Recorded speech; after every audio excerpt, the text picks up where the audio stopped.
Bienvenue à tous à notre séminaire Oser vivre, croire et agir. Après ce moment instrumental, je vous invite maintenant à nous adresser à Dieu. Notre Père, notre Dieu, nous te remercions pour tes grâces, tes bénédictions. Nous te remercions pour ces opportunités que tu nous donnes afin de mieux comprendre ton plan dans nos vies. Permets-nous d'entendre ta parole et d'apprendre à oser vivre, croire et agir en ton nom. Que ta paix et ta grâce soient avec nous, au nom de Jésus ton Fils et pour ta gloire. Amen. Maintenant, je vous invite à écouter la suite de notre programme. La femme et l'homme ont le pouvoir de réaliser ce qu'ils conçoivent lorsque leurs intentions et leurs motivations sont profondes.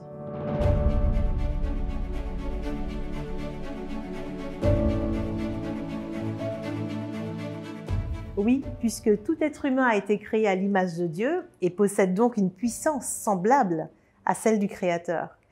Je parle ici du pouvoir personnel de penser et d'agir, et il est plus qu'urgent de conscientiser et d'actionner ce pouvoir, de libérer votre puissance dans un temps comme celui-ci.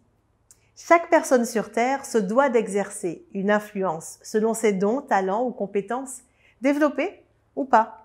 C'est de cette conviction que tout se déclenche. Notre société a désespérément besoin de personnes uniques qui se distinguent par leur façon de penser et de percevoir le monde.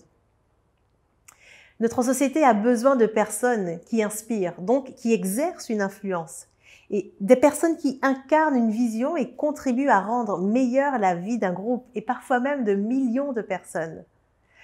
Notre monde a besoin de femmes et d'hommes motivés par une passion, générés par une vision ou une conviction dans le but d'atteindre une cause spécifique. Et cela, comprenez bien, n'a aucun rapport avec l'éloquence, la fonction, mais bien uniquement la vision traduite dans une série d'actions. Dans mon cas, la conscience de cet appel est arrivée au moment même où je commençais à créer et à penser par moi-même, pour moi-même et pour les autres. Au moment où j'ai posé mes intentions personnelles, business et sociétales. À cette époque, je sentais que je tournais en rond dans ma fonction de project manager, business et IT dans l'informatique. Je voyais comment les choses pourraient être changées pour conduire à une amélioration, mais je n'étais pas suffisamment entendue. Et c'était devenu une question de vie ou de mort. Pour ne pas m'éteindre, eh bien, je devais prendre une décision qui me permettrait de retrouver ma liberté, la personne que je suis. Après une sérieuse réflexion, des instants de retraite, de jeûne et de prière, pour entendre et voir ce que je devais mettre en place, eh bien, tout cela s'est précisé. Et sans en avoir encore pleinement conscience, à ce moment-là, par le fait même de réfléchir et de décider de me lancer dans de nouveaux projets, eh bien, j'embrassais ma mission. Et j'activais ce que nous avons tous déjà. J'activais mon leadership. Et j'ai fini par oser conduire les projets différemment et interagir autrement, au point d'avoir même une méthode aujourd'hui. Je suis alors passée du stade de manager au stade de leader. Autrement dit, je suis sortie de la zone d'exécution pour entrer dans la zone de réflexion personnelle. Sans le chercher, eh bien, j'ai alors commencé à créer, à influencer et impacter. J'ai fini par comprendre que c'est à ce moment précis, lorsque les hommes et les femmes développent le pouvoir de l'individualité, c'est-à-dire de penser et d'agir pour eux-mêmes dans un premier temps, et ensuite pour l'utilité commune, qu'ils deviennent des femmes et des hommes prêts à assumer des responsabilités. Donc des personnes, des leaders capables d'influencer les autres. Libérez votre influence dans un temps comme celui-ci. Votre futur dépend des choix que vous ferez maintenant. Notre monde a désespérément besoin de chacun d'entre nous. Et j'ai analysé les attitudes communes à de nombreux leaders, et en particulier à Jésus, un de mes leaders préférés, mon leader préféré. Et bien sûr, les 10 attitudes dont je parle dans le livre « 10 attitudes à cultiver pour croire et agir en leader », j'aimerais dans ce contexte, ici maintenant, en mettre 2 en avant. La première, le leader agit au présent. N'oubliez pas que le futur ne nous appartient pas. N'attendez pas des opportunités extraordinaires pour passer à l'action. Si vous y croyez, agissez maintenant. Ne vous attardez pas sur les détails de votre stratégie. Vous y reviendrez. Votre stratégie s'ajustera et se développera selon la réalité du terrain. Comprenons définitivement que l'individu ne peut agir que sur le présent. Notre seul pouvoir et champ d'action s'exerce maintenant, au présent, ni hier ni demain, maintenant. Nous avons le pouvoir de choisir de subir ou de créer l'histoire. Et subir l'histoire, c'est presque être dans un état de mort cérébrale. Créer l'histoire, au contraire, c'est choisir la vie.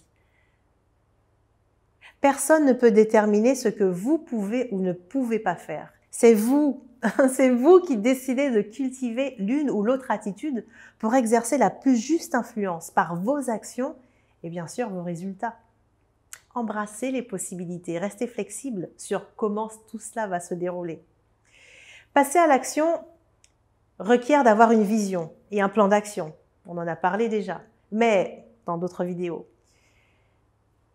Mais n'attendez pas d'avoir toutes les réponses de manière précise. Ce que vous devez comprendre, c'est que votre rôle, votre responsabilité est d'exprimer à haute voix pour être entendu ce que vous voulez vraiment. Ensuite, puisque votre intention sera manifestée, eh bien, ayez l'assurance que c'est dans l'action que les choses prendront forme. Autrement dit, quel que soit votre statut, votre titre, vos possessions, face au comment, restez simplement alerte en gardant à l'esprit les principes suivants. Demandez et l'on vous donnera. Cherchez et vous trouverez. Frappez et l'on vous ouvrira. Ce sont des principes bibliques qui sont tout à fait valides, encore aujourd'hui. Il ne s'agira pas de demander qu'une seule fois, j'ai demandé, il ne m'a pas donné, j'ai pas eu de réponse, mais de demander avec insistance et d'apprendre à demander. Restez flexible quant au déroulement des choses, sachant que vous êtes acteur du changement dans ce monde et surtout que la source infinie qui vous inspire et vous guide est sans limite. Ce n'est donc pas tant la forme qui compte ici, mais bien le résultat visé. Et j'aime bien prendre l'exemple de Jeff Bezos. Quand il a commencé à Amazon, il n'avait pas de budget pour son marketing. La seule façon dont son entreprise a pu vraiment grandir et réussir, c'est parce qu'il a fonctionné par le bouche à oreille. Il a fait du client et non de l'argent sa seule priorité. Ce que je veux mettre en évidence ici, c'est l'état d'esprit de votre démarche, qui débloque ce qui doit l'être naturellement et largement par la suite. Pour agir au présent, dans le maintenant, il vous sera nécessaire de travailler tant votre caractère que votre état d'esprit. Nous sommes éduqués depuis l'enfance pour employer nos connaissances acquises par l'école, à l'école, mais pas pour développer un solide caractère, ni même déployer nos compétences. La bonne nouvelle est que dès que vous passerez à l'action, avec l'appui de votre source infinie, eh bien votre puissance et toutes vos compétences se déploieront. Analysez votre environnement avant de passer à l'action. Agir au présent et avec succès n'est pas une question de hasard, mais bien une question de préparation. Les personnes qui réussissent tout ce qu'elles entreprennent sont celles qui, compte tenu de leur environnement, ont réfléchi à la meilleure façon d'atteindre leurs objectifs. Rédigez un bon plan d'action. Il ne suffit pas de lister quelques étapes clés ou actions spécifiques. Un démarrage précipité et sous-évalué peut vous faire rater une opportunité. Pensez à évaluer les activités de vos plans, leur durée, identifier les risques possibles et surtout les personnes dont vous aurez besoin. Ensuite, au moins pour chaque action de votre plan, indiquez une date sur laquelle vous vous engagerez pleinement. Avec un plan bien en tête, quel que soit le domaine, communautaire, business, familial, social, eh bien, nous sommes à même de prendre les meilleures décisions chaque jour et de porter notre énergie uniquement sur ce qui est nécessaire et utile pour la période en question. C'est ainsi que sont transmises, sans un mot, les intentions profondes de notre cœur à la source infinie.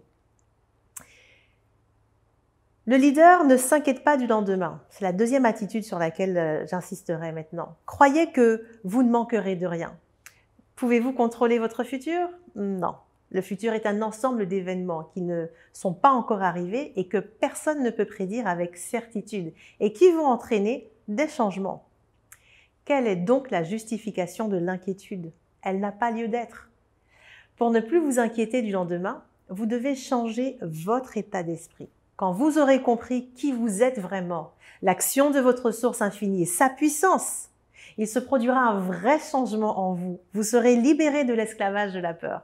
Vous ne réfléchirez plus à ce que vous obtiendrez demain, mais à comment vivre judicieusement et pleinement l'instant présent, avec confiance et amour.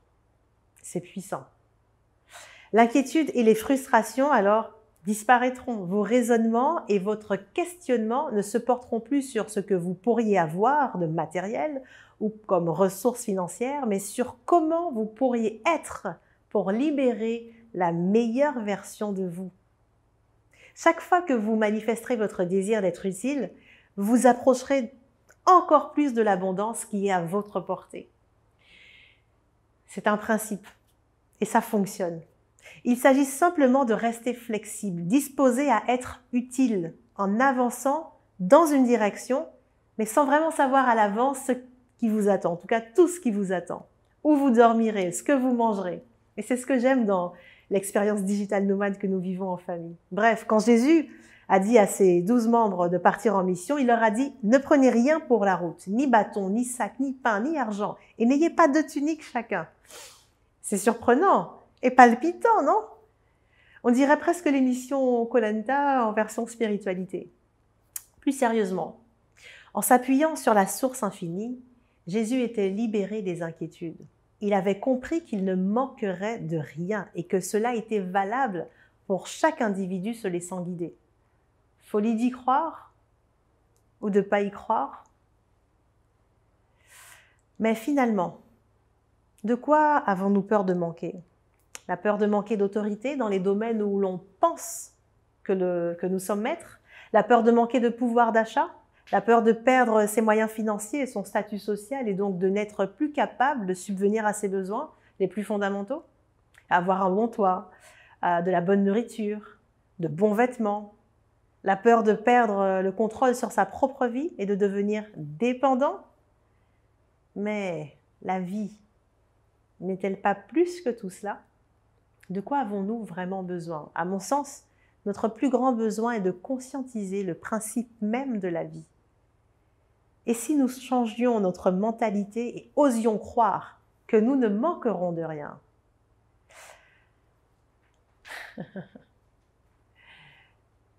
Personnellement, j'ai grandi avec ce mindset, cette conviction que je ne manquerai de rien. Mais parfois, mes pensées me trahissent.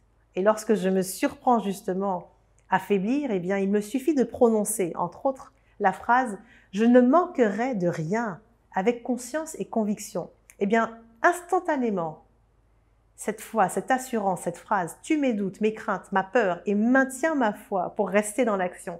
Elle accroît ma détermination tout en développant ma créativité. Votre relation avec la source infinie augmente votre intuition, votre calme. Vous oserez plus et vous influencerez plus. D'ailleurs, méfiez-vous du plan B, il n'existe pas. Comprenez également que l'expérience, encore plus aujourd'hui, doit être vécue pleinement. Lorsque vous créez un projet, peu importe le domaine, communautaire, business, social, et que vous avez l'assurance d'avancer sur votre mission, eh bien, ayez l'assurance d'aller déjà au succès. Le fait de raisonner sur 2 tableaux, plan A, plan B, transmet à votre cerveau 2 consignes. Votre cerveau s'active et l'interprète donc comme 2 objectifs à atteindre. Autrement dit, vous ne serez à 100% ni sur l'un ni sur l'autre. Et donc, obtiendrez un résultat médiocre. Eh bien, il est essentiel de croire sans demi-mesure. Et c'est ainsi que vous attirerez et créerez instantanément les conditions pour que cela se matérialise et arrive. Alors, qu'êtes-vous prêt à accepter ou à lâcher pour réaliser votre mission, convaincu que vous ne manquerez de rien? Il y a en chacun de nous un leader potentiel, un homme, une femme d'influence. Peu importe l'âge, les capacités, l'expérience, mais surtout, ce qui va primer, c'est votre caractère et votre attitude. Rester indifférent aux occasions de passer à l'action ne rend pas plus heureux. Bien au contraire, cela affaiblit votre esprit et votre équilibre. Vous avez le choix, vous lever et libérer votre puissance, ou rester couché et mourir à petit feu. Notre société, en pleine mutation, a besoin de femmes et d'hommes prêts à affronter le champ des possibles. La question se pose maintenant à chacun de nous pour réussir. Plus que jamais, êtes-vous prêt à libérer votre influence? Eh bien, il ne tient plus qu'à vous de poursuivre avec passion et inlassablement votre mission jusqu'à ce que votre vision devienne une réalité, que votre vie soit un succès et une source d'inspiration. Bonne réflexion et à bientôt.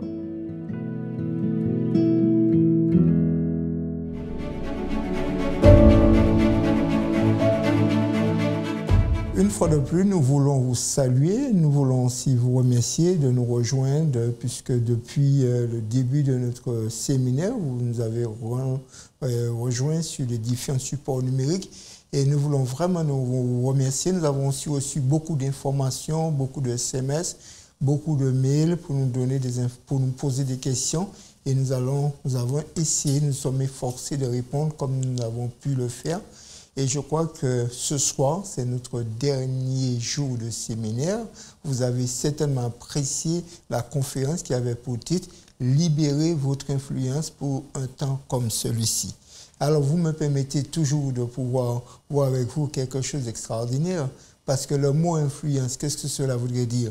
On a toujours pris le mot « influence » pour pouvoir parler de ce qui est... On parlera de bonne ou de mauvaise influence.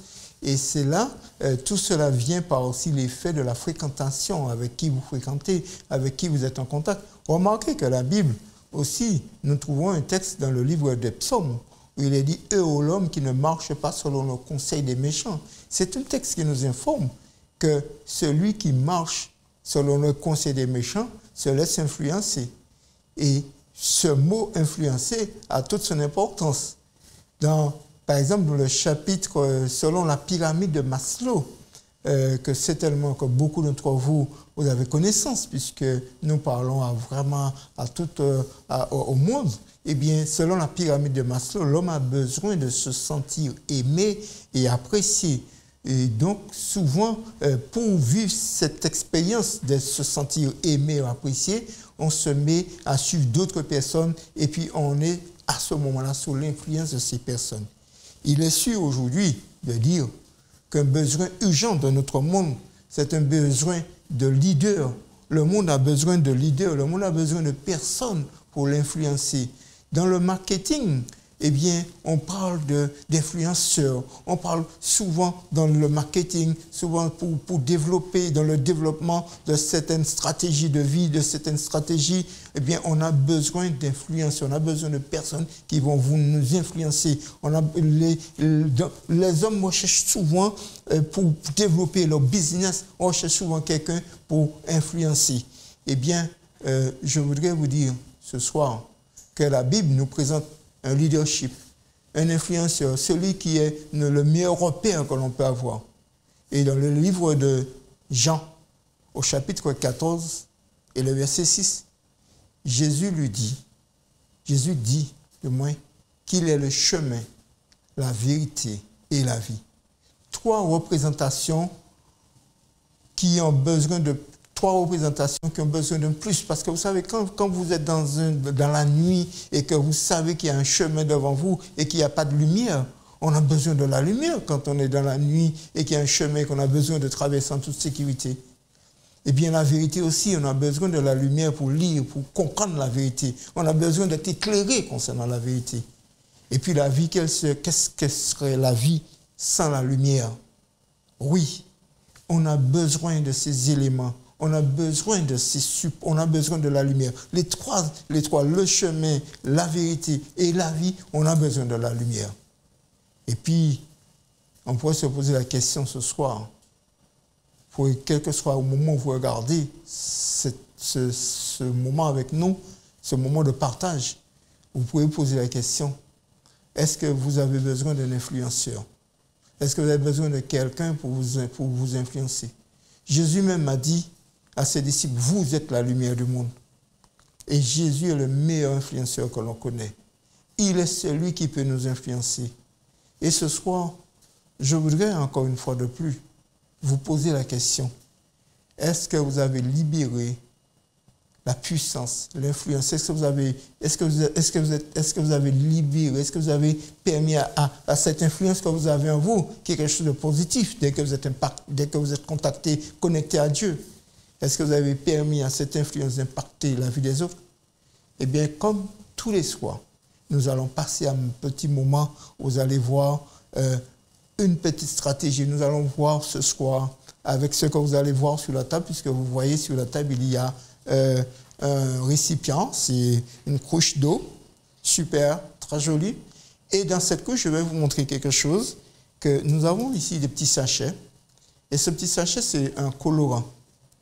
Et essayons de représenter que ce soir, que vous êtes ce petit sachet de colorant, par votre influence, par votre savoir-faire, par votre manière de vivre, par vos compétences. Vous êtes ce petit sachet-là. J'espère que vous n'êtes pas petit comme ça, mais vous êtes quand même ce sachet-là. Et puis, cette couche d'eau que vous avez là, c'est le monde, c'est ce qui vous entoure, c'est votre foyer, c'est l'église que vous appartenez, quelle que soit votre église, quelles que soient vos croyances. C'est cela. Et puis, ça peut... Ce que vous avez, comme je vous ai dit, vous représentez ce colorant. Eh bien, si nous faisons plusieurs étapes, nous allons voir une première partie. Si je prends ce colorant et que je le lâche dans la couche, ouais, rien n'a changé. Rien n'a changé. Le colorant est dans la couche, et rien n'a changé. Simplement, c'est parce que des moments, nous avons un endroit et puis nous avons des possibilités. Au lieu de faire bénéficier aux autres nos possibilités, nous nous enfermons puis nous restons là en silence. Nous ne changeons pas le cours des choses. Mais maintenant, nous allons faire une autre expérience. Et nous allons voir maintenant une chose. Je vais vous inviter à libérer votre influence. Nous allons ouvrir ce petit sachet.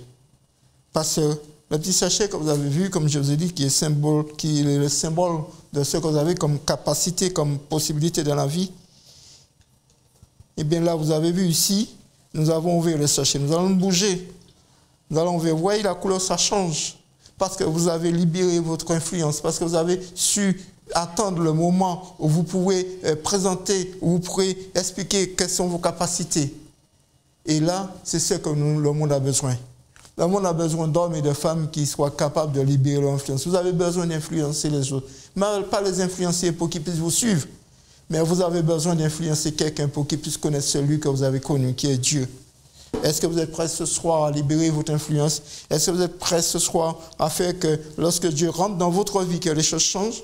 Vous avez vu au départ, c'était de l'eau. C'est vrai que c'est de l'eau. Et maintenant, ce n'est plus la même couleur. Eh bien, ce soir, une fois de plus, Dieu veut changer votre vie. Il veut que vous soyez un influenceur. Il veut que vous soyez celui qui est capable de pouvoir amener des choses extraordinaires dans la vie des autres par votre relation avec Dieu. Alors, je vais vous inviter une fois de plus à prier. Nous allons demander à Dieu, c'est notre dernier soir. Quelles que soient les difficultés, quelles que soient, nous allons demander à Dieu de vous aider pour que vous puissiez déjà être un influenceur dans votre maison en tant que parent, en tant qu'épouse, en tant qu'époux. Nous allons demander à Dieu pour que vous soyez ça. Nous allons demander à Dieu, si vous êtes un étudiant, un jeune qui va à l'école, quel que soit l'endroit, que vous soyez celui qui influence dans le bon sens, celui qui amène les autres à réfléchir, celui qui amène les autres à prendre de bonnes décisions, celui qui pousse l'homme et la femme à être dans une manière positive. Ici, Dieu, la foi, comme nous l'avons dit tout au début, dans toutes les réunions, chaque soir, nous répétons la notion de la foi. La foi, c'est ce qui va vous permettre d'influencer les autres. Et ce soir, une fois de plus, nous allons prier pour demander à Dieu de nous aider pour que notre foi soit quelque chose qui va influencer l'autre, mais qui va aussi impacter notre vie. Parce que nous avons besoin de cela. Nous prions ce soir une fois de plus. Si vous êtes assis, comme je vous l'invite de temps en temps, vous pouvez vous mettre debout. Mettez-vous debout et nous allons prier ensemble. Et tandis que moi je vais prier, demandez à Dieu de vous accorder la foi. Nous l'avons dit, c'est un don et Dieu pourra vous le donner. Demandez à Dieu de vous accorder la foi et cela fera quelque chose de positif dans votre vie. Nous allons prier ensemble. Notre Père qui est aux cieux, nous voulons ce soir, une fois de plus, te remercier, Seigneur, pour le fait que tu nous as permis, durant tous ces jours, tu nous as permis de pouvoir entendre différentes facettes de la foi. Et surtout, tu nous as permis aussi de comprendre que la foi en nous nous permet d'avoir une autre dimension, nous permet d'être la lumière de nous, nous permet d'éclairer l'autre, d'accorder à l'autre une vision, une énergie, quelque chose d'extraordinaire.